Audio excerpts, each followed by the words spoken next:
नमस्कार, मी दीप्ती रेसिपीमध्ये आपलं स्वागत आहे। आज मी दिवाळीच्या फराळामधलं एक पदार्थ करणार आहे। त्याचं नाव आहे फरसाण। फरसाण म्हणजे मक्याचा चिवडा करणार आहे। त्यासाठी मी तुम्हाला कसं सोप्या पद्धतीने आणि साध्या पद्धतीने कसं करता येईल ते मी तुम्हाला दाखवणार आहे। त्यासाठी लागणारी सामग्री मी तुम्हाला दाखवत आहे। हे पहा, हे तुम्ही पाहू शकता। मी मक्याचा चिवडा बनवणार आहे। त्यासाठी मी अर्धा किलो मक्याचे हे कणसाचं घेतलेलं आहे हां, आणि डाळवा घेतलेला आहे अर्धी वाटी। एक वाटी शेंगदाणे घेतलेले आहे। जर तुम्हाला जास्त शेंगदाणे आवडत असतील तर तुम्ही एक वाटी पूर्ण घेऊ शकता। जर नाही कमी आवडत असेल तर अर्धी वाटी देखील घेऊ शकता। आम्हाला शेंगदाणे जास्त आवडतं म्हणून मी एक वाटी घेतलेली आहे। हे मोहरी घेतली आहे, राई घेतलेली आहे म्हणजे 1 ते 1.5 चमच आहे। जिरे घेतले आहे 1 चमच, आणि हे तिखट मिरच्या। आता हे मक्याचा चिवडा मी आधी तेलात तळून घेणार आहे, हे तुम्हाला दाखवते। हे तुम्ही पाहू शकता, कढई मी तापवायला ठेवलेली आहे। तेल घेत आहे।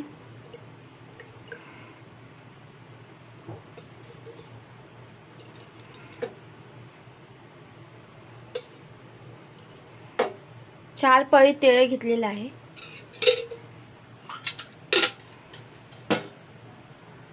हे तुम्ही पाहू शकता, मी असं सूप मध्ये ओतून घेतलेलं आहे सगळं, जेणेकरून आपल्याला तळताना सोपं पडेल। आणि एक छोटं ताट घेतलेलं आहे, म्हणजे ते तळल्यावर या ताटामध्ये काढता येईल आपल्याला। हे तुम्ही पाहू शकता, तेल छान तापलेलं आहे। मस्त पटकन फुलून मक्याचा दाणा वरती येत आहे।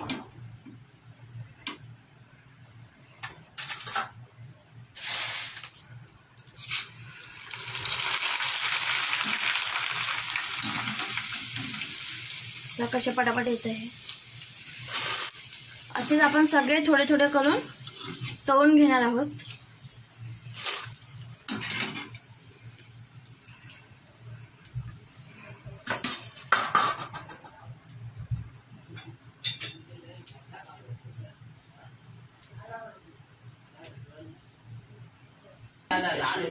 हे तुम्ही पाहू शकता, सगळे पोहे मी तेलातून काढून झालेले आहे। तेल कमी पडलेलं तेल मी पुन्हा टाकलं, त्यानंतर एवढं झालं, कारण की हे पोह्याचा चिवडा आहे तो तेल खेचतं, त्यामुळे तेल थोडं जास्त घ्यावं। म्हणजे ॲटलीस्ट पाव किलो तरी घ्यावं, अर्धा किलोसाठी, म्हणजे तेल खेचतं, त्यामुळे ते फुललं जातं, त्यामुळे तेल जास्त लागतं। हे तुम्ही पाहू शकता, मी शेंगदाणे तेलात घालत आहे। तेलात मस्त फ्राय करून घ्यायचे। हे तुम्ही पाहू शकता, मस्त लाल ब्राऊन कलरचे झालेले आहे शेंगदाणे। आता हे मी काढून घेणार आहे। तुम्ही हे पाहू शकता, मी आता डाळवा टाकत आहे।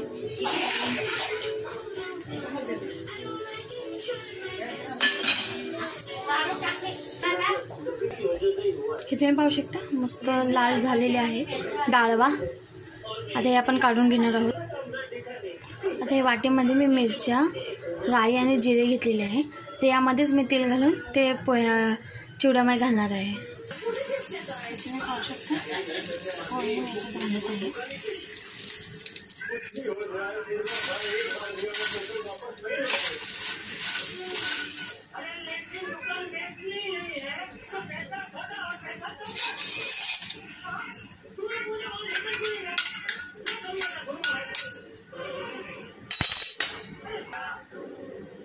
एक चम्मच मीठ घालायचं आहे।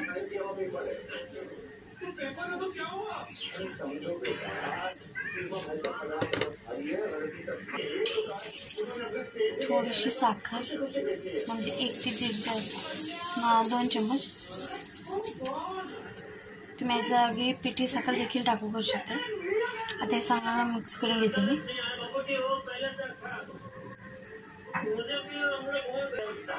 छान आपला चिवडा बनवून तयार आहे। अशाच सोप्या पद्धतीने चिवडा बनवायचा आहे, लहान मुलांना देखील असा आवडतो। त्यामध्ये काजू मनुके घेतले तरी चालतात।